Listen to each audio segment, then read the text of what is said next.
নমস্কার, শুভ সন্ধ্যা। এই মুহূর্তের বিশেষ আলোচনায় আপনাদের সকলকে স্বাগত। তবে আজকের আলোচনার মূল বিষয় হচ্ছে উত্তপ্ত বাংলাদেশ। সকাল থেকে আমরা দেখিয়েছি বাংলাদেশের পরিস্থিতি, শেখ হাসিনা এই মুহূর্তে কোথায় রয়েছেন বা রাজ্যে কি চলছে, প্রত্যেকটা আপডেট তুলে ধরবো আমরা। তবে আজকে এই মুহূর্তে রয়েছে একটা বিশেষ আলোচনায়। এই মুহূর্তে আমার সঙ্গে রয়েছেন শিক্ষাবিদ ডক্টর অভিজিৎ চন্দ। অভিজিৎ বাবু, নিউজ ভ্যানগার্ডের লাইভে স্বাগত। নমস্কার সবাইকে। অভিজিৎ বাবু, আজকের যে পরিস্থিতি, সকাল থেকে আমরা দেখছি উত্তপ্ত, একেবারে অগ্নিগর্ভ বাংলাদেশ। আর এই পরিস্থিতিতে রাজ্যের মুখ্যমন্ত্রীর বাসভবনে শুরু হয়ে গেছে জরুরি বৈঠক।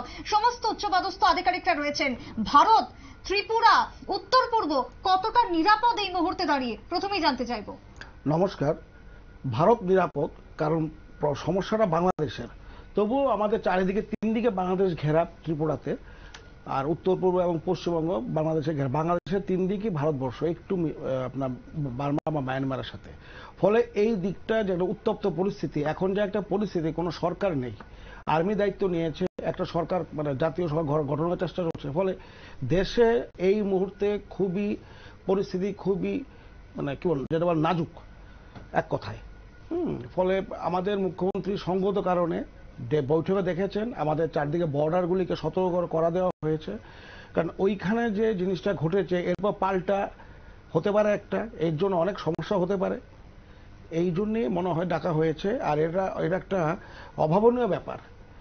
আমাদের ভারতবর্ষের চারদিকে যা চলছে গত 5 বছর যাবৎ, এটা খুবই উদ্বেগজনক। আমরা দেখতে পাই শ্রীলঙ্কাতে 2 বছর আগে একই ঘটনা ঘটলো, লুট হয়ে গেল, রাষ্ট্রপতি পালিয়ে গেল দেশ ছেড়ে। পাকিস্তানের প্রাইম মিনিস্টার এখন জেলে আছেন, ওনাকে ইলেকশন লড়তে দেওয়া হয়নি। আমাদের পূর্ব দিকে বার্মা বা মায়ানমার, সাংঘাতিক অবস্থা। প্রতিটি মানে গোটা দেশ জুড়ে অরাজকতা চলছে, মিলিটারি ভার্সেস বিভিন্ন গ্রুপের লড়াই চলছে। আজকে বাংলাদেশের এই অবস্থা, অর্থাৎ ভারতের চারদিকে একটা অশান্তিময় পরিবেশ।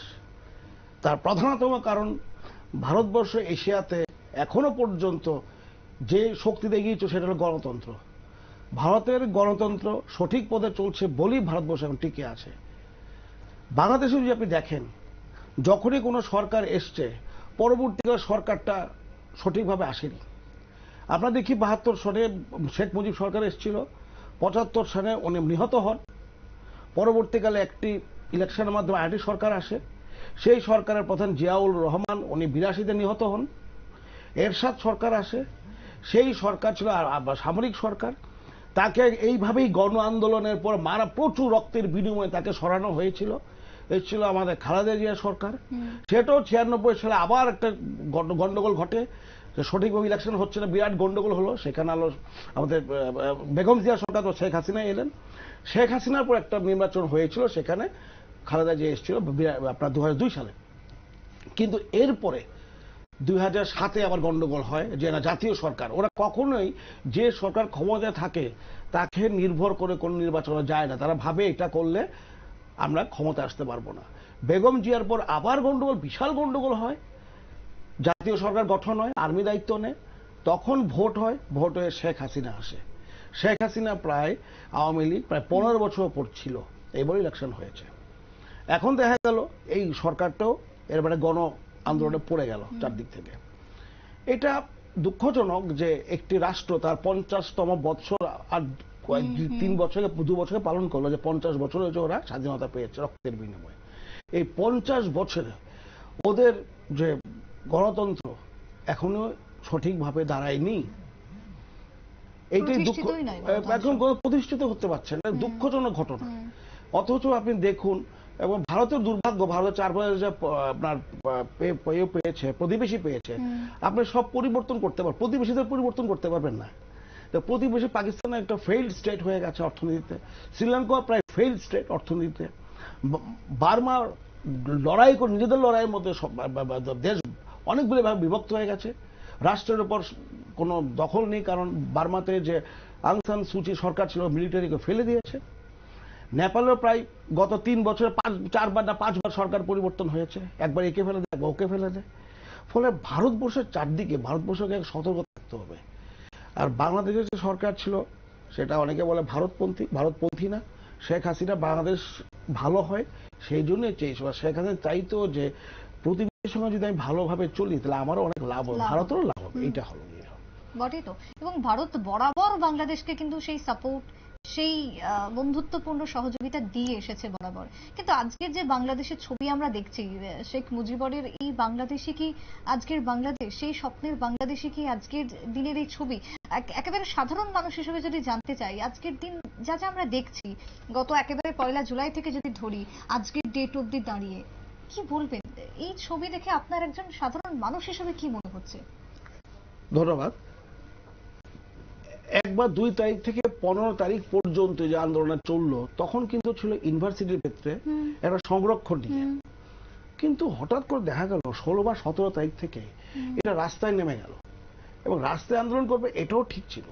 কিন্তু দেখা যাচ্ছে থানা আক্রমণ করছে, আপনার বিটিভি বাংলাদেশ টেলিভিশন আগুন দিয়ে পুড়িয়ে দিয়েছে, সেতু ভবন পুড়িয়ে দিয়েছে, রাস্তায় যাকে পাচ্ছে তাকে মারছে। এইভাবে যখন শুরু মিলিটারি নামাতে বাধ্য, পুলিশ প্রায় 14 জনকে মেরে ফেলেছে গত 2 দিন। এই 17 বা 18 তারিখের পর থেকে যে আন্দোলনটা চলছিল, এইটা আস্তে আস্তে যেই দিকে যাচ্ছিল, এইটা মনে হচ্ছিল ছাত্রদের হাতে, যারা বলছিল সমন্বয়কারী, তাদের হাতে আর থাকছিল না। আর এটাও একটা মানে দুর্ভাগ্যজনক একটা পরিস্থিতি যে 2 বা 3 তারিখ থেকে আন্দোলন চলছে, এটাকে এতদিন গড়াতে দেওয়াই ঠিক হয়নি। 15-20 দিন পর বসেছে, ভেবেছিল এটাকে আস্তে আস্তে স্থিমিত হয়ে যাবে, সেই জায়গাটা মনে ভুল করেছিল। এটা আগে বসা উচিত ছিল, কারণ বাংলাদেশের যে রাজনৈতিক ধারা আমরা যে 1971 সনে দেখি, আন্দোলন শুরু করে কিন্তু ঢাকা ইউনিভার্সিটি থেকে শুরু হয়। ওইখানে কিন্তু আপনার ঢাকা ইউনিভার্সিটি প্রচুর অধ্যাপককে মেরে ফেলা হয়েছিল। তারপর থেকে তাদের যে স্বাধীনতা আন্দোলনটা বেগ পায়, এবং স্বাধীনতা আন্দোলনের প্রথম শ্রেণীতেই ছিল ছাত্র, শিক্ষক, শ্রমিক এরা।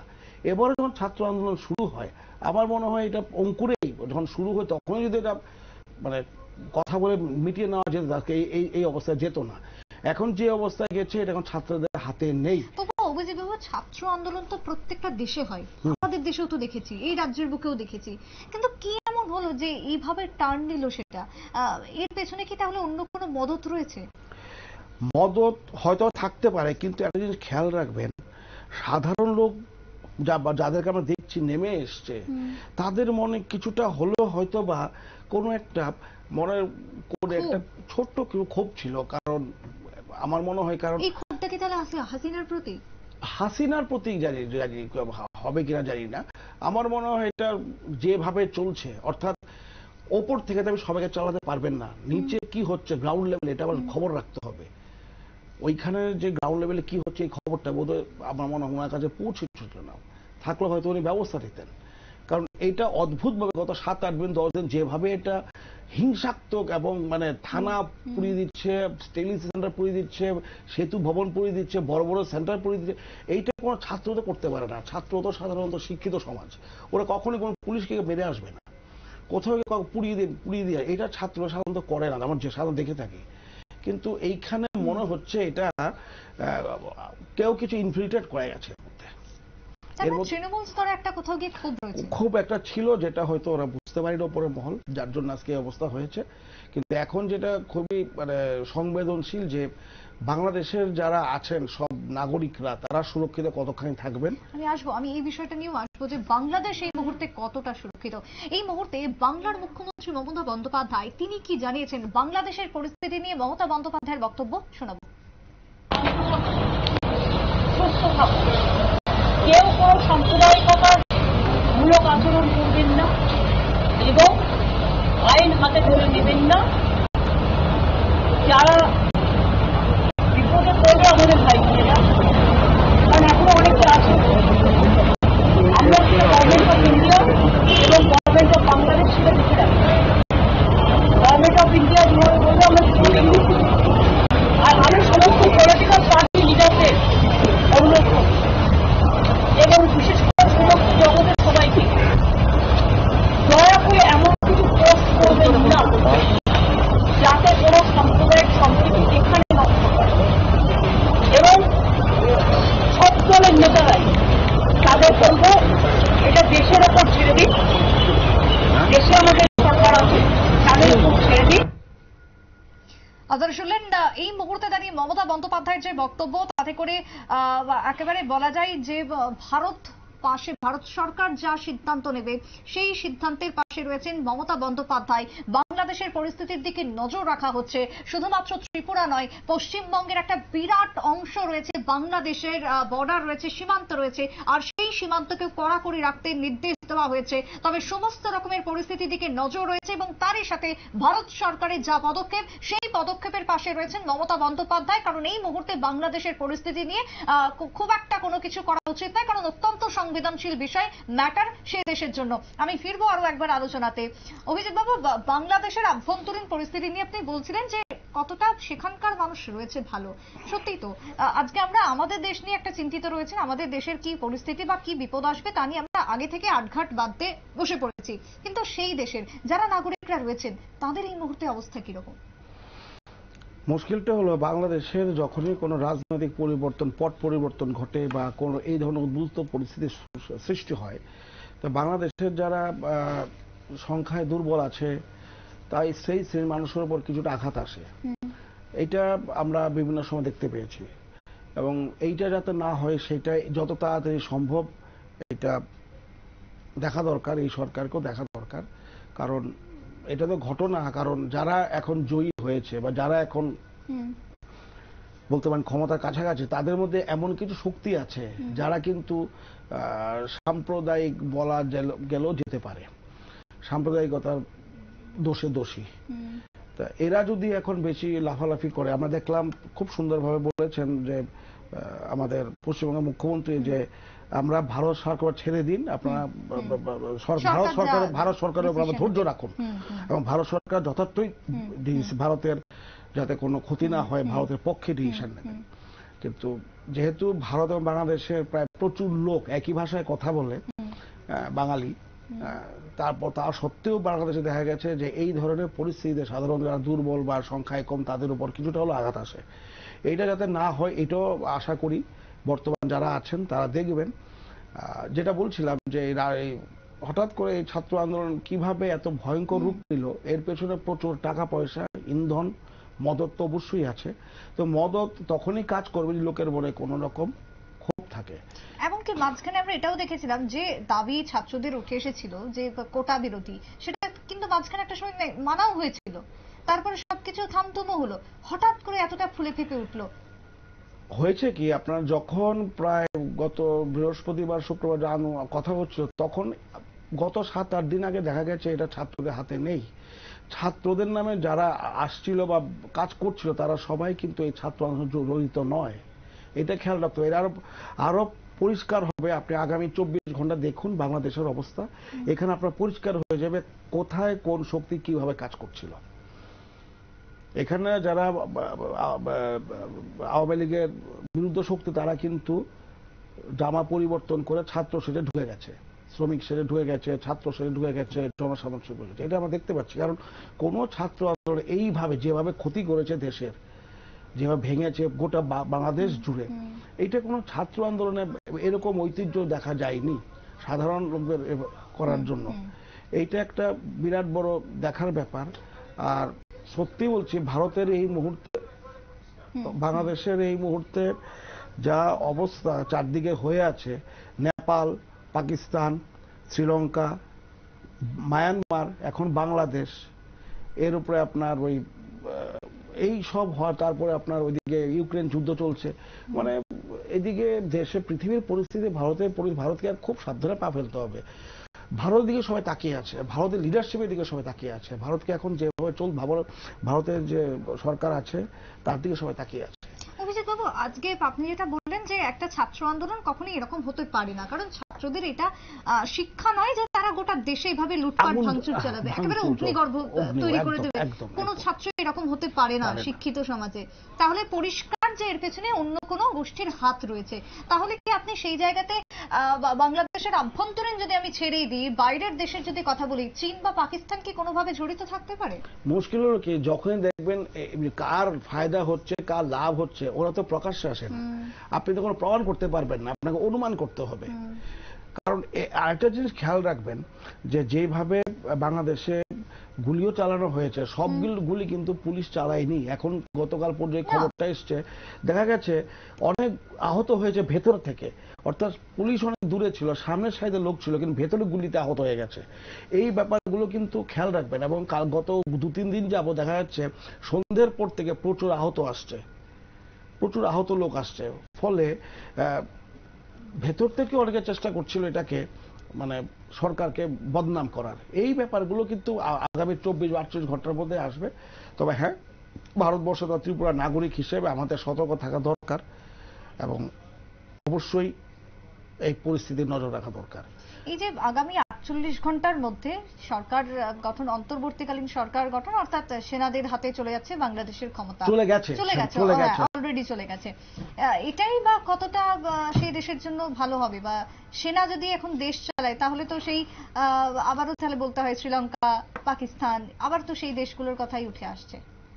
এটাই তো আমাদের দুঃখের কারণ যে 50 বছরেও বা পাকিস্তান 75 বছরে এমন কোন মানে গণতান্ত্রিক কাঠামো গড়ে ওঠেনি, গণতান্ত্রিক মূল্যবোধ গড়ে ওঠেনি। বারবার এই জিনিসটা আসছে। সেনা কখন আসে? যখন গণতান্ত্রিক ব্যবস্থা কাজ করে না।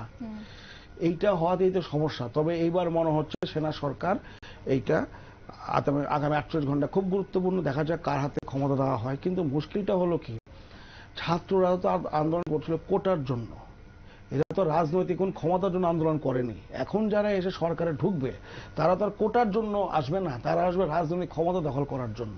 আর রাজনীতি যারা করে তাদের অনেক ভেস্টেড ইন্টারেস্ট থাকে।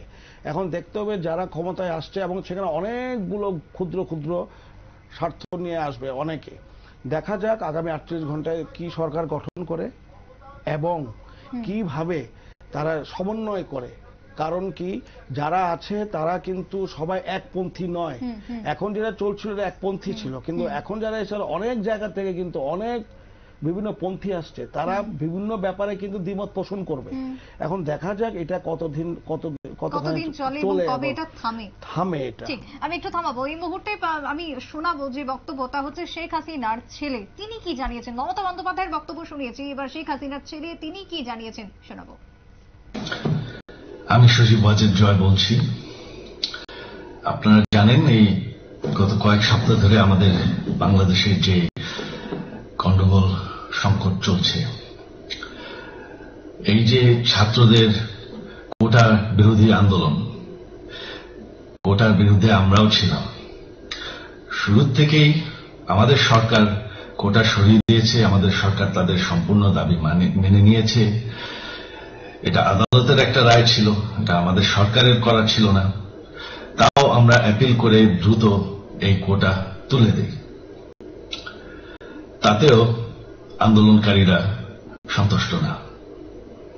আমরা তাদেরকে আলোচনায় ডেকেছি, আমরা একটা জুডিশিয়াল কমিশন করেছি যে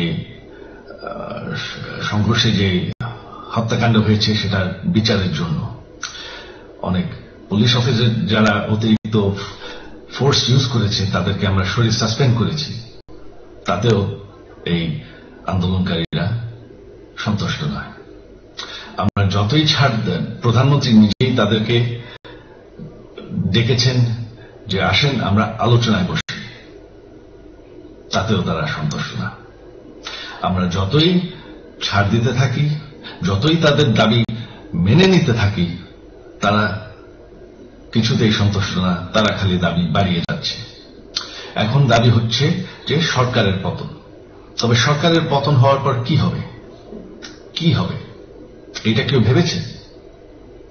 আমরা বাংলাদেশে গণতন্ত্র রক্ষা করে রাখতে চাই। সরকার পতন করে নতুন সরকার আসার সাংবিধানিক অনুযায়ী শুধুমাত্র একটি উপায় আছে, সেটা হচ্ছে নির্বাচন। আমাদের সুপ্রিম কোর্ট রায় দিয়েছে যে কোন অনির্বাচিত সরকার 1 মিনিটের জন্য ক্ষমতা নিতে পারবে না। তো তাদের এই নির্বাচনের দাবিও যদি আমরা মেনে নিই, তো তারা তো এই পর্যন্ত কোন দাবি, আমরা যত দাবিতেই রাজি হয়েছি তারা তাদের দাবি বেরিয়ে যাচ্ছে। তার মানে কি, আমরা যদি এখন এই নির্বাচন সরকার পতনের দাবিও মেনে নিই, তারা তখন দাবি করবে যে না, এই সরকারের আন্ডারে নির্বাচন, এই নির্বাচন আমরা মানব না। তখন কি হবে এটা কেউ ভেবেছে? জানি আমাদের সেই সুশীল সমাজ আবার আলোচনা করছে সেই তত্ত্বাবধায়ক সরকারের। তত্ত্বাবধায়ক সরকারের অভিজ্ঞতা তো আমাদের আছে, আপনারা ভুলে গেছেন। সেই তত্ত্বাবধায়ক সরকারকে নষ্ট করে দেওয়া হয়েছিল বিএনপির আমলে ইলেকশন রিগ করার জন্য। তারপর যখন আরেক তত্ত্বাবধায়ক সরকার আসলো, দেশের কি অবস্থা হয়েছিল।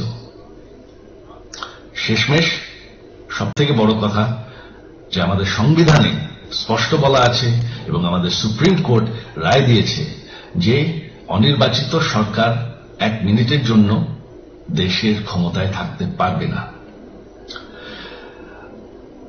আমরা আওয়ামী লীগ, আমরা আন্দোলন করেছি, আন্দোলন করে এই দেশকে স্বাধীন করেছি, আন্দোলন করে গণতন্ত্র ফিরে এনেছি, আন্দোলন করে আমরা দেশের উন্নয়ন করেছি। আপনারা যে বঙ্গবন্ধুর মেয়ে শেখ হাসিনার বিরুদ্ধে বলছেন, আজকে শেখ হাসিনা না থাকলে বাংলাদেশ এতদূর আসতে পারত? অসম্ভব। কেউ কল্পনা করতে পারে নাই যে বাংলাদেশ এরকম উন্নতি করবে, এরকম উন্নয়ন হবে।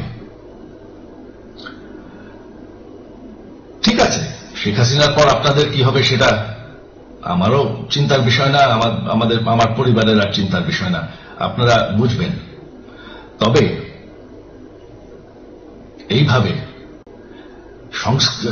সংঘর্ষ করে, হত্যাকাণ্ড করে ক্ষমতা দখল করা যাবে না। এটা আর আন্দোলন না। যখন পুলিশ হত্যা করা হচ্ছে, নিরীহ মানুষের উপর হত্যাকাণ্ড চলছে, মানুষের বাসায় আগুন দেওয়া হচ্ছে, জার্নালিস্টদেরকে হত্যা করা হচ্ছে, এটা হয়ে গেছে সন্ত্রাস। আর সন্ত্রাস মোকাবেলা শুধুমাত্র একটি ভাবে করা যায়। আমার অনুরোধ, আমাদের ল এনফোর্সমেন্ট, আমরা অনেক ধৈর্য দিয়েছি আর ধরেছি, তবে এখন আর এটা সহ্য করা যাবে না। ল এনফোর্সমেন্ট এজেন্সি, বিজিবি এবং কি আমাদের মিলিটারির প্রতি আমার আহ্বান যে আপনাদের দায়িত্ব হচ্ছে আমাদের দেশের মানুষকে নিরাপদ রাখা এবং আমাদের দেশকে নিরাপদ রাখা, আমাদের দেশের সংবিধানকে নিরাপদ রাখা, সংবিধানকে রক্ষা করা। তার মানে 1 মিনিটের জন্য কোন অনির্বাচিত সরকার আমাদের ক্ষমতায় আসতে দিবেন না। এটা হচ্ছে আপনাদের দায়িত্ব, কারণ সেইটা হলে আমরা আবার। আপনারা শুনলেন প্রধান বাংলাদেশের, যদিও তিনি ইস্তফা দিয়েছেন, শেখ হাসিনার ছেলের যে বক্তব্য উঠে এসেছে, সেই বক্তব্য শোনালাম একেবারে এক্সক্লুসিভ নিউজ ভ্যানগাড়ির পর্দায়। তবে আমি আবারও ফিরবো আলোচনার মধ্যে আমরা রয়েছি। অভিজিৎ বাবু, যে শিক্ষার ছবি আজকে বাংলাদেশে দেখছি, যদিও এটা আপনি যেটা বারবার বলেছেন যে এটা হতে পারে না একটা সুষ্ঠু শিক্ষা ব্যবস্থার মধ্যে, তবুও কোন দিকে যাবে আগামী দিনে বাংলাদেশের শিক্ষা ব্যবস্থা? শিক্ষা ব্যবস্থা ঠিক করে দেশের সরকার এবং দেশের জনসাধারণ। বাংলাদেশের আগামী 48 ঘন্টার মধ্যে কি ধরনের সরকার আসছে, তাদের কর্মসূচি কি, এইটা দেখতে হবে। কোটা থাকবে না এটা তো শিওর, কোটা উঠে যাচ্ছে, কিন্তু যেভাবে হত্যাগুলি হয়েছে পুলিশ থেকে শুরু করে শিক্ষক, এগুলি বিচার কি হবে? এবং দেখা যাচ্ছে কি কাজকে থেকেও দেখা যাচ্ছে অনেক জায়গাতেই অনেক মানে যেরকম মাস্টারফি ছিল নাম করে ক্রিকেট প্লেয়ার, ওর বাড়ি দেখলাম আগুন দেওয়া হয়েছে। তো এই ব্যাপারগুলো করছে কারা করছে? এই মুহূর্তে আগুনের কথা যেহেতু উঠলো, দর্শকদের সামনে জানিয়ে রাখি যে উন্মত্ত জনতা বা বিক্ষোভকারীদের আগুনে পুড়ে ছাই হয়ে গেল মুজিবুর রহমানের স্মৃতি বিজড়িত সেই ধানমন্ডির বাসভবন, একেবারে আগুনে পুড়িয়ে দেওয়া হলো। আমরা দেখাবো সেই সমস্ত ছবি। তবে সত্যি কতটা উদ্বেগের এই মুহূর্তের যে খবর আমাদের কাছে উঠে আসছে মুহূর্তে, ধানমন্ডির সেই ভবন, ভাবতে পারছেন জাতির জনক, বাংলাদেশের জাতির পিতা বঙ্গবন্ধু শেখ মুজিবুর রহমানের যে বাড়ি, যে সেই ধানমন্ডির বাড়ি, সেই ধানমন্ডির বাড়িকে এবার আগুন দেওয়া হলো, আগুনে পুড়িয়ে ফেলা হলো, রীতিমতো খাক হয়ে গেল, আগুনে জ্বলে পুড়ে ছাই হয়ে গেল ধানমন্ডির সেই বাড়ি। সকাল থেকে আমরা দেখেছিলাম হাসিনার বাংলাদেশ ছাড়ার পর থেকে যে গণভবন, সেই গণভবনে দখল নিয়েছিল জনতা, বিক্ষোভকারী দল, আন্দোলনকারীরা, এবং বাংলাদেশ থেকে শুরু করে ঢাকার অলিগলি, রাজপথ সবটা একেবারে দখলে ছিল বিক্ষোভকারীদের। বাদ যায়নি ধানমন্ডির সেই বাড়িও, সেই বাড়িকে এবার আগুন লাগিয়ে দেওয়া হলো, আগুনে পুড়িয়ে ফেলা হলো সেই বাড়ি। অভিজিৎ বাবু, এই যে ছবি কিভাবে দেখছেন আপনি? একজন, যেটা বারবারই বলবো, শেখ মুজিবুরের মূর্তি ভাঙা, তার বাড়ি পুড়িয়ে দেওয়া, কিভাবে দেখছেন? এটা তো আমি তো বললাম, আমার সন্দেহ হচ্ছে এই জায়গাতে যে ছাত্ররা কি কাজ করতে পারে, কারণ ছাত্র তো শিক্ষিত সমাজ, কেউ ভুল করতে পারে, তার ভুলের জন্য আরেকজন তো প্রায়শ্চিত্ত করবে না। এখন শেখ মুজিব তো নেই, শেখ মুজিব তো অনেকে কি মারা হয়েছে ওকে। এবং তবে হ্যাঁ, বাংলাদেশের ইতিহাস দেখা যায় যে শেখ মুজিবের মতো লোকদেরও তার নিজের দলের না, সেনাবাহিনী হাতে মরতে হয়। সেনাবাহিনী একটা অংশ যারা কিনা অন্যান্য দেশের প্রতি, বাংলাদেশের থেকে অন্যান্য দেশের প্রতি বেশি ওদের প্রতি আনুগত্য ছিল, তারাই মেরেছে। তো দুঃখজনক ঘটনা। মানে কি বলবো, শেখ মুজিবের যেভাবে বাংলাদেশকে স্বাধীনতার জন্য একা লড়াই করেছে, এবং আরো ছিল, সবাই তো শেখ মুজিবকে জানতো। এটা আমি জানি না কতটা ছাত্র এর মধ্যে আছে।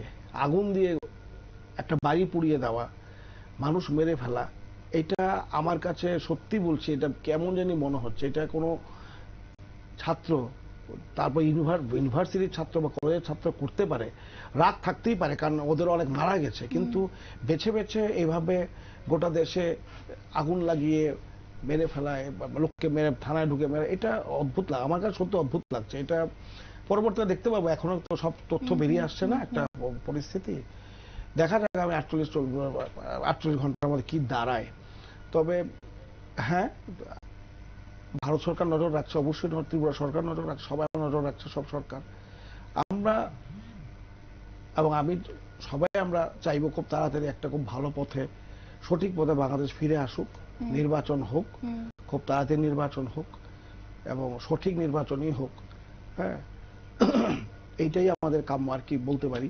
একেবারে মানে সাধারণ মানুষ হয়ে আজকে আমরা যদি প্রফেশনকে বাদ দিয়ে যদি সাধারণ মানুষ হয়ে চিন্তা ভাবনা করি, কতটা কষ্ট লাগছে আজকে সকাল থেকে এই ছবি দেখে। কারণ একটা সময় যখন ভাগ হয়নি এই দুই দেশ, তখন তো একই ছিল, সেখানেও তো আমাদের বাংলা ভাষাভাষী মানুষজনই বসবাস করছেন। তাদের উপরে যখন আজকে এই ধরনের আক্রমণ, এই ধরনের অত্যাচার চলছে, কতটা কষ্টকর আজকে সে কথাই আমরাও ভাবছি বিভিন্ন সময়, আমরা যখন সহকর্মীদের সাথে আলোচনা করছি, কতটা ভয়াবহতা এই মুহূর্তে। ভাবা যায়, এটাও ভাবা যায় বাংলাদেশ, যে বাংলাদেশ আজকে এই রূপ নিতে পারে। দেখুন, এটা তো অ্যাকচুয়ালি যদি আপনি এই কথাটাই বলেন, তাহলে তো দেশভাগটা তো আমরা করিনি। দেশভাগ চেয়েছিল তো যারা জিন্নাহ এবং তার গ্রুপ, সেই দেশটা পরে পাকিস্তান থেকে ভালো বাংলাদেশ হলো। তো সেই ক্ষেত্রে তো ভারতের যারা এখানে মানে অন্যান্য গ্রুপ যারা আছে, তারাও তো আমরা চাইছিলাম না দেশভাগ করতে। এখন মুশকিলটা হয় কি, যখন আপনার শিক্ষা, আপনার সংস্কৃতির উপর আর এর উপর যে অন্য কিছু ধর্মান্ধতা চলে আসে, তখন একটা মুশকিল হয়ে যায়। এর জন্য একটা শিক্ষাটা খুব দরকার। আমি জানি না বাংলাদেশ সিলেবাসে কি আছে। ভারতের যে শিক্ষা ব্যবস্থা এখনো পর্যন্ত যেটা আছে, আমাদের কখনোই আমাদের শিক্ষা ব্যবস্থা কারোর প্রতি বিরাগ করতে শেখায় না, কারোর প্রতি অপমান করতে শেখায় না। বাংলাদেশ তো একটা বাঙালি কত 18-19 কোটি, আর বাঙালি ছাড়া তো আর 20-30 লক্ষ লোক আছে। কেউ ভারতবর্ষে তাকিয়ে দেখুন তো, 140 কোটির মধ্যে হয়তো 50-60 কোটি হিন্দি ভাষী, 80 কোটি, তা বাকি 40-50 কোটি তো অন্যান্য ভাষী। তা আমাদের শিক্ষা ব্যবস্থা, আমাদের কালচার, আমাদের সংস্কৃতি, আমরা কিভাবে আছি। এই দেশ উত্তপ্ত হয়েছে বিভিন্ন সময়, কিন্তু তারপরে একজন প্রধানমন্ত্রীকে দেশ ছাড়া না, এটা তো বলছি, এটা আমাদের চারদিকে প্রতিবেশীদের মধ্যে এটা একটা অদ্ভুত ব্যাপার। ছোট ছোট দেশ, ওরা নিজেরা চালাতে ব্যর্থ হয়ে যাচ্ছে, ক্ষমতার প্রতি লোভ। আর এটা তো ঘটনা যে যারা ক্ষমতায় আসে ওইসব দেশে, তারা কেন জানি না ক্ষমতাটায় যেভাবে হোক থেকে যাওয়ার চেষ্টা করে। সে মায়ানমারই হোক, পাকিস্তানি হোক, সে শ্রীলঙ্কাতেই হোক, আর এখানেই হোক। এবং সাধারণ লোক যেটা চায় সেটা হলো গিয়ে ভোটের সময় যাতে তার যে প্রতিফলন, তার যে বলার, ভোট তো হলো আমার বলার কিছু, আমি বলছি থ্রু ভোট, এই অধিকারটা যদি লঙ্ঘিত হয়। আরেকটা জিনিস হলো গিয়ে, এটা একটা ইন্টারন্যাশনাল আন্তর্জাতিক ব্যবসা, এটা হলো আপনার গোটা পৃথিবীতে বর্তমানে যে রাশিয়ার সাথে ইউক্রেন যুদ্ধ চলছে, সেটাতে এমন একটা অবস্থা হয়েছে যে রাশিয়ার পৃথিবীর দ্বিতীয় বা তৃতীয় বৃহত্তম তেল রপ্তানিকারক দেশ ছিল। তাকে যখন বলছে তার তেল নেবেন না, বাকি কোত্থেকে তেল নেই, তেলের দাম বেড়ে গেছে, প্রচন্ড বেড়ে গেছিল।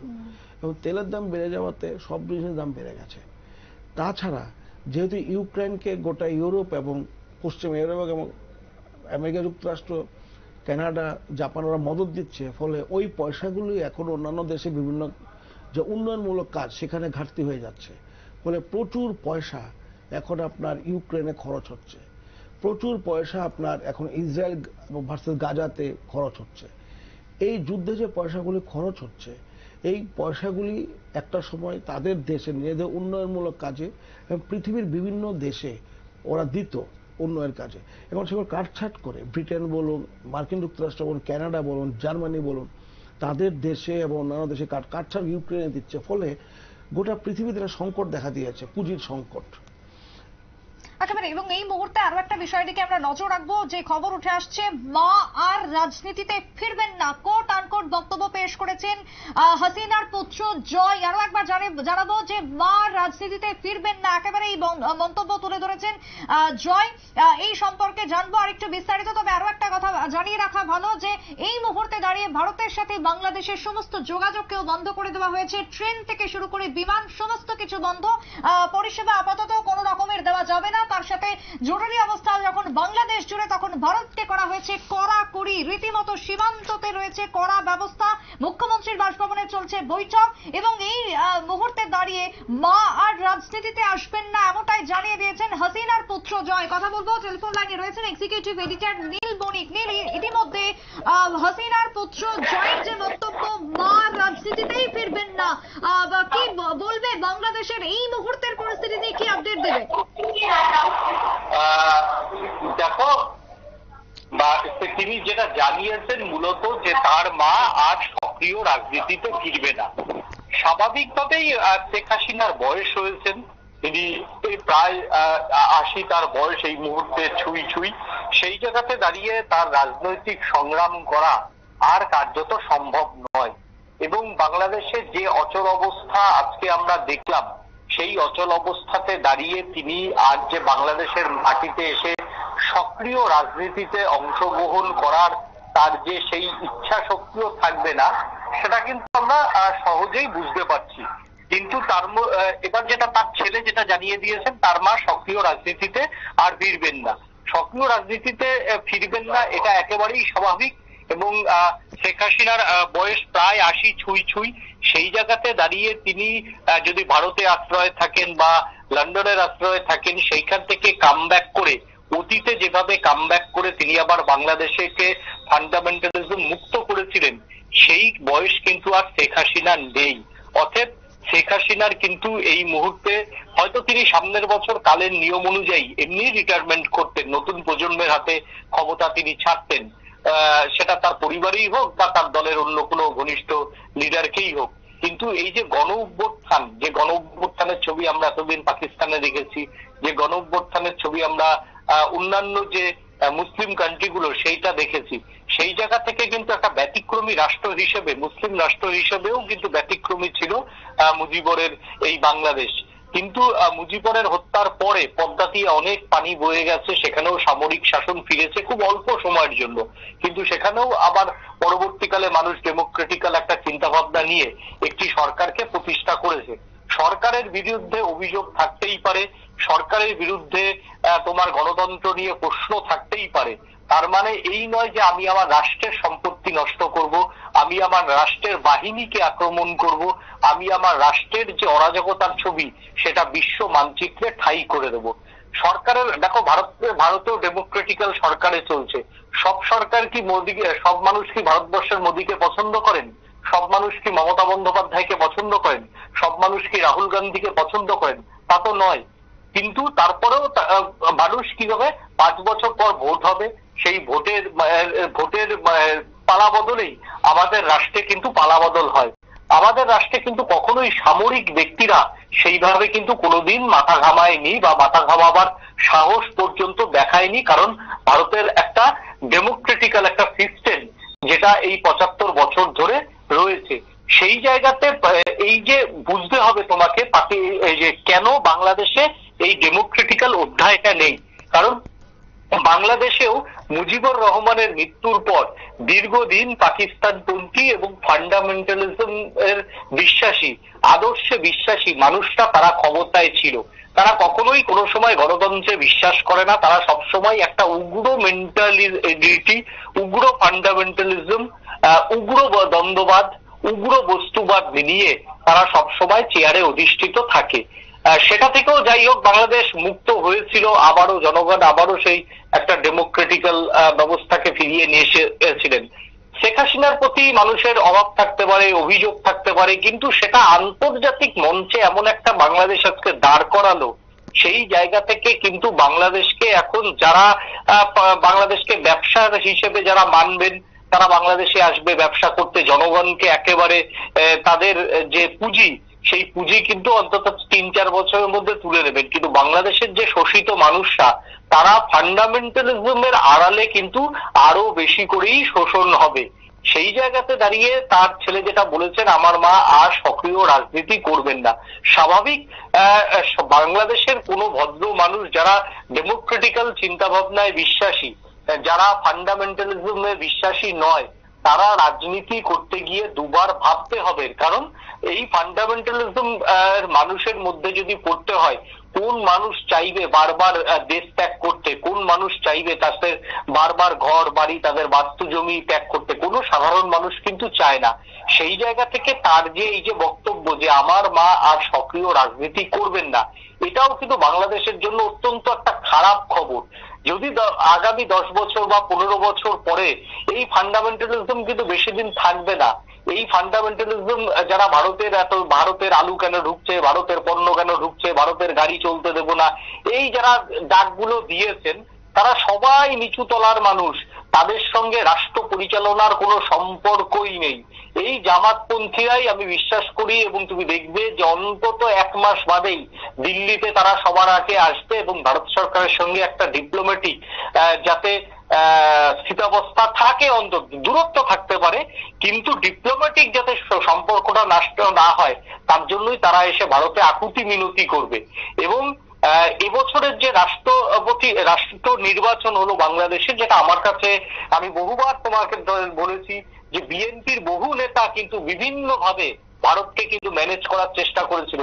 কখনো হংকং এ মিটিং করার জন্য, কখনো দুবাইতে মিটিং করার জন্য, কখনো ইউএসএ, লন্ডন, এইসব জায়গায় ভারতের বিদেশ মন্ত্রকের সঙ্গে কিন্তু বৈঠকে বসার জন্য কিন্তু তারা অনেকবার কাকুতি মিনতি করেছিল। কিন্তু ভারত সরকার বলেছিল বাংলাদেশের নির্বাচন নিয়ে তারা প্রকারান্তরে সামনে থেকে মাথা ঘামাবে না। সেই জায়গাতে দাঁড়িয়ে এই অচল অবস্থা অন্তত এখন 2-3 বছর বা 4 বছর এই অচল অবস্থা চলবে। এবং সেই জায়গাতে দাঁড়িয়ে সত্যি যদি তিনি সক্রিয় রাজনীতিতে ত্যাগ করেন, আওয়ামী লীগের যে ব্যাটন, সেই ব্যাটন কার হাতে যাবে? কে এখন সাহস করে বাংলাদেশে? যে পরবর্তীতে বাংলাদেশে কি হতে চলেছে, কারা থাকবে ক্ষমতায়, তাহলে সেনা দ্বারাই কি সে দেশ চলবে? কি মনে হয় এই মুহূর্তে দাঁড়িয়ে? দেখো, এটা একেবারেই বাংলাদেশের যারা সেনার আজকে যারা দায়িত্ব নিয়েছেন তারা হচ্ছে কাঠের পুতুল, একেবারেই তারা কাঠের পুতুল। যেভাবে পাকিস্তানের ছবিটা দেখেছি, যখনই সেনা অভ্যুত্থান হয় যেই দিকে ঝোল বেশি থাকে তারা সেই দিকেই পাল্লা দেয়। অর্থাৎ এখন জামাত, এই চীনা কমিউনিস্ট পার্টিগুলির দিকে ঝোল বেশি, তারাই এই মুহূর্তে নির্বাচনও যদি করায়, আইওয়াশ নির্বাচন, তারাই ক্ষমতায় আসবে। এবং এই মুহূর্তে আওয়ামী লীগের কোন নেতার বুকে পাঠা আছে যে সাহস করে প্রার্থী দেবে, সাহস করে হবে? নিরঙ্কুশ ভাবে তারা ক্ষমতায় আসবে। এবং সেই জায়গা থেকে দাঁড়িয়ে একটা ফান্ডামেন্টালিজম গভর্নমেন্ট অন্তত চলবে, যে জায়গায় সংখ্যালঘুদের নিরাপত্তা থাকবে না এবং সংখ্যাগুরুদের যারা উদার মানসিকতা তাদেরও কিন্তু নিরাপত্তা থাকবে না।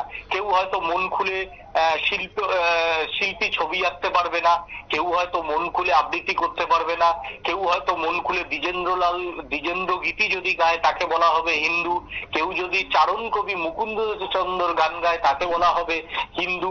এই ধরনের একটা বিশৃঙ্খলার মাধ্যমে এবং এই যে তোমার হচ্ছে বাংলাদেশে যে সমস্ত মাদ্রাসাগুলিতে ফান্ডামেন্টালিজমের একেবারে পাঠ হয় সেগুলোর বারবারন্ত হবে এবং এর আন্ডারে এটা ইন্টারন্যাশনাল যে শক্তিগুলি রয়েছে, মার্কিন যুক্তরাষ্ট্র এবং অবশ্যই চীন সহ ইউরোপিয়ান কয়েকটি দেশ, তারা চাইবে যে ফান্ডামেন্টালিজম গুলো যতদিন বাংলাদেশে চলে পুঁজির নামে তারা বাংলাদেশকে অনেক বেশি শোষণ করতে পারবে এবং একটা সময়তে গিয়ে বাংলাদেশের জন্য আরো অশনি সংকেত, যদি আওয়ামী লীগ ঘুরে না দাঁড়ায় বা যদি আওয়ামী লীগের কর্তারা যদি রাজনীতিতে না আসে, তাহলে কিন্তু শেষ পর্যন্ত বাংলাদেশের পরিস্থিতি সেই সিরিয়া বা সেই লেবাননের দিকে আস্তে আস্তে যাবে, গৃহযুদ্ধ হবে, নিজেদের মধ্যে নিজেদের ফান্ডামেন্টালিজমরা নিজেদের মধ্যে আরো বস্তুগত বা দ্বন্দ্বগত বাদে তারা আরো বিভক্ত হবে এবং সেই সঙ্গে গৃহযুদ্ধের পরিমাণ বাড়বে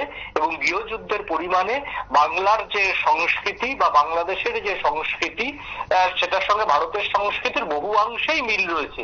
একটা সংস্কৃতি কার্যত বিশ্বের দরবার থেকে আস্তে আস্তে সেটা হারাবে। আজকেই যেমন দেখলাম যে তোমার হচ্ছে শিল্পকলা ক্ষেত্রে আগুন ধরিয়ে দিচ্ছে। কেন? এটা শিল্পকলা ক্ষেত্রের সঙ্গে রাজনীতির দূর দূরান্তে কোনো সম্পর্ক থাকে না। সেই জায়গাতে কেন শিল্পকলা? অর্থাৎ মানুষ যাতে উদার চিন্তায় না ভাবে, মানুষ যাতে উদারপন্থী না ভাবে, তার জন্যই কিন্তু এই একের পর এক আজকে আক্রমণ, হানা এটা চলতে থাকবে। কালকে যদি দেখি বাংলাদেশের জাদুঘর আক্রান্ত, কালকে যদি দেখি ঢাকার জগন্নাথ যে ভোজনালয় বা জগন্নাথ যে হল রয়েছে ঢাকা বিশ্ববিদ্যালয়, সেগুলো আক্রান্ত। এই মুহূর্তে আমি জানিয়ে রাখবো যে ধানমন্ডির যে বাড়ি মুজিবুরের যে বাড়ি, সেই বাড়ি অব্দি পুড়িয়ে দেওয়া হলো। হাসিনা বেরিয়ে যাওয়ার পর সেই বাড়ি পুড়িয়ে দেওয়া হয়েছে, এই মুহূর্তের খবর। এটা কোনো, দেখো, ধানমন্ডির মুজিবুর রহমানের বাড়ি পুড়িয়ে দেওয়া হলো, এটা কোনো বিচ্ছিন্ন ঘটনা নয়। এর আগের বারও বহু বাড়ি এইভাবে পুড়িয়ে দেওয়া হয়েছিল, বঙ্গবন্ধুর বহু সম্পত্তি নষ্ট হয়েছিল। আমি তো ভাবছি যে উন্মুক্ত জনতা বা এই পাকিস্তানপন্থী যারা মৌলবাদী, যে ঢাকায় অবস্থিত যে মুজিবুর রহমানের যে মিউজিয়াম আছে, সেটা যাতে পুড়িয়ে না দেয়, আমি তো তার আশঙ্কা করছি। অলরেডি নাকি পুড়িয়ে দিয়েছে, সেই খবরও ইতিমধ্যেই পাচ্ছি যে ফান্ডামেন্টালিজমকে প্রতিষ্ঠা করতে মানে উন্মুক্ত যে মতাদর্শ বা উন্মুক্ত যে চেতনা চিন্তা, সেইটাকে সম্পূর্ণ টার্গেট করবে আপাতত দিন সাথে। এটা একেবারেই এখন যারা ক্ষমতায় আরো একটা বিষয়, বেশ কয়েকদিন ধরে আমরা দেখছিলাম যে অ্যান্টি ইন্ডিয়া সেন্টিমেন্ট এটা বাংলাদেশের মধ্যে এক প্রকার বাড়ছিল বা ভেতরে চলছিল। সেই জায়গায় কি কোথাও ভারতের হাসিনার সাথে এই বিষয় নিয়ে আলোচনা করা উচিত ছিল, বা এই যে একটা ভারত বিরোধী মনোভাব যে বইছে, তা কি দমানোর কোনো একটা চেষ্টা করা উচিত ছিল ভারতের? দেখো, ভারতের তো বাংলাদেশের অভ্যন্তরীণ বিষয়ে নাক গলাতে পারে না, ভারত অভ্যন্তরীণ বিষয়ে নাক গলাতে পারে না।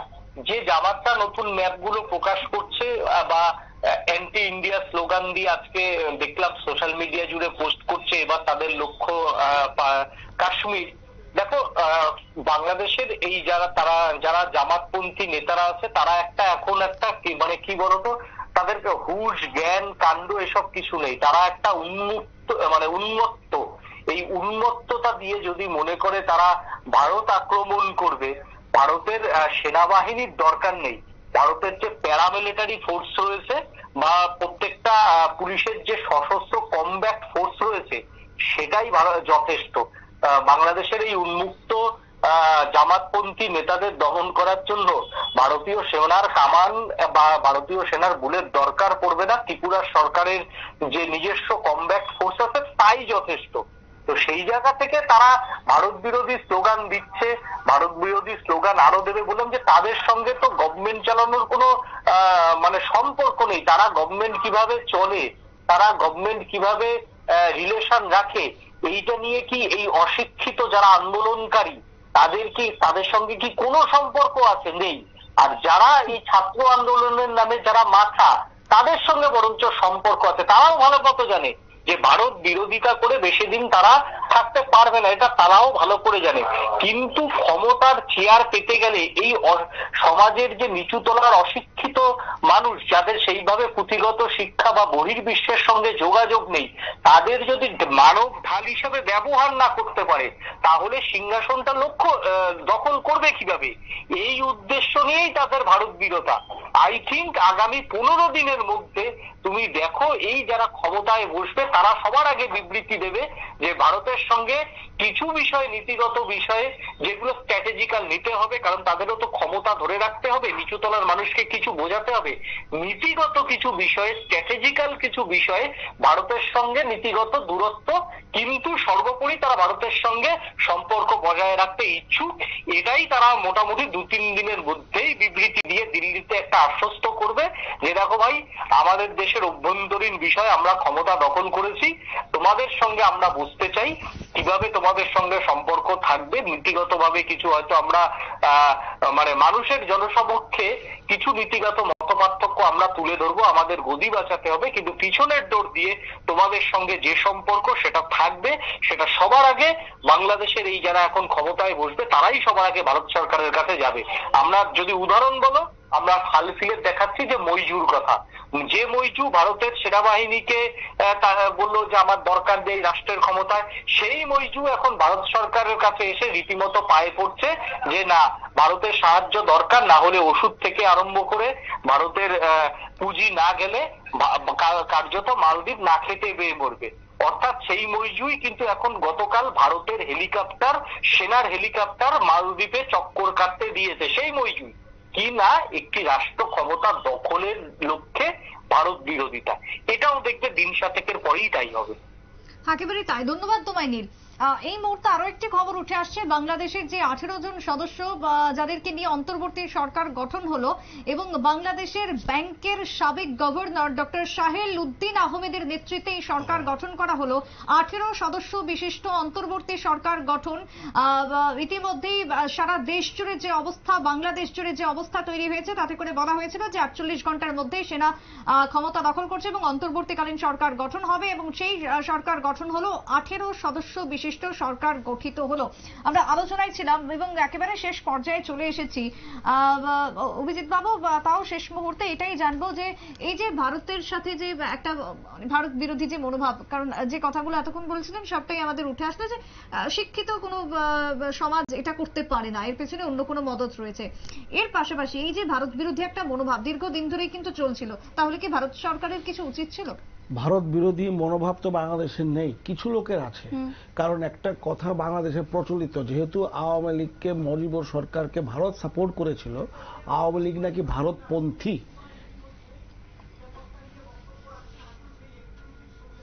এইভাবে হ্যাঁ, ভারতপন্থী, অর্থাৎ তার ধরে নেয় আওয়ামী লীগ আসলেই ভারত তাকে সাহায্য করে, কিন্তু এটা ঠিক না। এই যেহেতু আওয়ামী লীগের প্রতি ওদের ক্ষোভ, অতএব আওয়ামী লীগ নাকি ভারতের দ্বারা সাহায্য পায়, এই জন্য ভারতের প্রতি ক্ষোভ। এবং সেটা কিছু লোকের মধ্যে এই ভুল ধারণা ভেঙে যাবে, কয়েকদিনের মধ্যে ভেঙে যাবে। আর একটা কথা মনে রাখবেন, আমি লাফালাফি করে ক্ষমতা দখল করলাম, আমাকে তো পরের দিন খেয়ে পড়ে বাঁচতে হবে। ভারত যদি বাংলাদেশে সাহায্য না করে, বাংলাদেশে 7 দিনও চলতে পারবে না। যেভাবে খাদ্য বাংলাদেশে আমাদের এখান থেকে যায়, সবকিছু ভারত থেকে যায়, সে সঠিক পথে হোক আর বেঠিক পথে হোক। বাংলাদেশে প্রচুর লোক ভারতে চিকিৎসা করতে আসে। আপনি যদি যান পশ্চিমবঙ্গ এবং মাদ্রাসে, দেখবেন প্রায় 50% কি 60% বাংলাদেশে। অর্থাৎ বাংলাদেশ তার, ভারতের প্রচুর স্টুডেন্ট আসে পড়তে ভারতবর্ষে, ফলে ভারতবর্ষে শিক্ষা নিতে, ভারতবর্ষে মানে কি বলবো, স্বাস্থ্য, এই ব্যাপারটাতে ওরা পুরোপুরি নির্ভরশীল। একেবারে তাই। এবং আর একবার থামাবো এই মুহূর্তে, বিএসএফ এর কোম্পানি কমান্ডার সুজিত কুমার এই মুহূর্তে বক্তব্য রাখছেন। কি পরিস্থিতি রয়েছে, কি জানাচ্ছেন তিনি, শোনাবো। আপনারা এ দেশে কতটা মানে কোনো ডিস্টার্ব আছে কিনা? नहीं, यहाँ तो पूरा नॉर्मल है। आप देख ही रहे हैं हमारे अपने सीमा क्षेत्र में जो भी चीजें हैं सामान्य तौर पर चल रही हैं, और कुछ भी इस तरह की अगर मतलब हरकत होती है तो उसके लिए हम तत्पर हैं, तैयार भी हैं। নজরদারি কি একটু বাড়ানো হয়েছে বা আরেকটু কি কড়া ব্যবস্থা করা হয়েছে আগের থেকে? नहीं, देखिए, हम कोई खास तैयारी की हमें जरूरत नहीं है, हम हमेशा ही तैयार रहते हैं। आप कहें कि कोई बाहर से हमें कुछ और लाने की जरूरत है, ऐसा कुछ नहीं है। जो भी है हम यहाँ पे हैं और तत्पर हैं और हमेशा तैयार हैं। तो देशवासियों को हम पे भरोसा होना चाहिए, इस सीमा पर कुछ नहीं होगा जब तक सीमा सुरक्षा बने बैठी। আমরা শুনলাম বিএসএফ এর কোম্পানি কমান্ডার সুজিত কুমারের বক্তব্য। তিনি যেমনটা জানিয়েছেন যে পরিস্থিতির দিকে নজর রাখা হচ্ছে বিএসএফ থেকে শুরু করে সমস্ত আধিকারিকের পক্ষ থেকে। সীমান্তরক্ষী বাহিনীরা সতর্ক রয়েছেন। অভিজিৎ বাবু, আজকের সময় যেহেতু শেষ এবং আমাদেরকে শেষ করতে হবে, যেটা বলছিলাম যে ভারত বিরোধী নানান রকমের আমরা দেখি সোশ্যাল মিডিয়াতে বিভিন্ন বিদ্বেষ, এমনকি ভারত বাংলাদেশের যে ক্রিকেট ম্যাচ, সেই ম্যাচকে ঘিরেও কিন্তু নানান রকমের বিষয় উঠে আসে। একেবারে সংক্ষেপে জানবো যেটা বলছি। আমি আবারও বলছি, যারা আমরা দেখতে পাই তারা কিন্তু মুষ্টিমেয় কিছু অংশ, কারণ ভারতবর্ষে প্রচুর বাংলাদেশের ছেলেমেয়েরা পড়তে আসে, তাদের চিকিৎসা ব্যবস্থার জন্য বাংলাদেশ থেকে প্রচুর লোক ভারতে আসে, ভারত থেকে প্রচুর জিনিস বাংলাদেশে যায়। যারা সাধারণ লোক তারা এই ব্যাপারগুলো জানে, ফলে যারা একদম মৌলবাদীতে বিশ্বাস করে তারা বাদ দিলে প্রায় সবাই ভারতের দিকে তাকিয়ে আছে। এবং আপনি যে বলেন এখন যে 18 দলের একটা সদস্য গঠিত হয়েছে, তারা প্রথম যে কাজটি করবে আমার মনে হয় সেটা বাংলাদেশে শান্তি শৃঙ্খলা ঠিক রাখার চেষ্টা করবে। দ্বিতীয়ত ভারতের সঙ্গে আলোচনা শুরু করে দেবে, কারণ সবার শেষে আমাকে বাড়িতে গিয়ে খেতে হবে। সব হুজুক হয়ে গেল, দখল করলাম, উল্লাস করলাম, তারপরে কি হবে? বাড়িতে খেতে হবে তো। বাড়িতে চাল না থাকে, ডাল না থাকে, তা কি যদি পেটে ভাত না পড়ে পরের দিন আমি কোথায় যাব? আপনি দেখুন, ওয়েট ফর 2 or 3 days, আপনি দেখবেন ভারতের প্রতি আপনি যে বলছেন কিছু লোকের বিদ্বেষ, এটা অটোমেটিক্যালি অন্যদিকে চলে যাবে, ভারত দিকে আসতে হবে। কারণ পাকিস্তান বলুন, নেপাল বলুন, সবাইকে ভারত করোনার সময় যেভাবে টিকা দিয়েছে, ভারত থেকে যেভাবে খাবার যায়, ভারত থেকে যেভাবে পেট্রোলিয়াম যত পণ্য যায়, এগুলি না গেলে এই দেশগুলি খুবই খারাপ অবস্থা হবে। ফলে ভারত, আমি জানি না ভারতে কিছু মুষ্টিমেয় হয়তো ভারতের বিরোধিতা করছে, কিন্তু ভারতের দিকে আসতে হবে, এটা হলো মূল কথা। তবে হ্যাঁ, এখন যে মৌলবাদিতা বেড়ে বাংলাদেশে বাড়বে, এটা কিন্তু একটু বিপজ্জনক। কারণ আমার মনে হয় বাংলাদেশে যারা এখন সংখ্যালঘু আছেন তারা খুব দুশ্চিন্তার মধ্যে আছেন। ভালো সরকার নিশ্চয়ই সেটা দেখবে। একেবারে অনেক ধন্যবাদ অভিজিৎ বাবু আমাদের সাথে এই আলোচনায় থাকার জন্য। ধন্যবাদ জানাচ্ছি। তবে বাংলাদেশের যে পরিস্থিতি এবং যে ভয়াবহতা রূপ নিয়েছে তার দিকে নজর রয়েছে আমাদের দিনভর, এবং সারাদিনের সমস্ত আপডেট তুলে ধরবো আমরা। তবে এখানেই শেষ করছি আজকের এই আলোচনা।